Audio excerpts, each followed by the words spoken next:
ఉందంటే కారణం ట్రెజరర్ గారికి చిన్న చిరుకారు. ఈ రోజు కొడితే మళ్ళీ వచ్చే సంవత్సరంలో కొడతారు. కొండ వచ్చి చేతులు ఎదిగిపోతాయా? ప్రతిదీ బిల్లులు లేకపోతే యాక్సెప్ట్ చేయండి.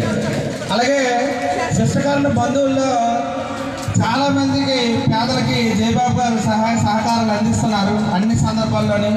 అలాగే మన వాళ్ళకు మనసాయం అని ఒక గ్రూప్ని క్రియేట్ చేసి అందరికీ కూడా అందులో అంటే భాగస్వామ్యం ఈ పేదలకు మన వంతు సహాయ సహకారాలు అందిద్దాము అన్న ఉద్దేశం తీసుకొచ్చిన రవీంద్ర మాస్టర్కి జయబాబు గారి చేతుల మీదుగా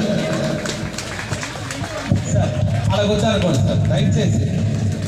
అంటే మనందరి ప్రముఖ కవి రవీంద్ర గారి మాస్టర్ తనక ఆయనకి చిన్న సత్కారం స్వీకరించవలసిందిగా కోరుతున్నాం. Thank you sir. Thank you very much. Thank you.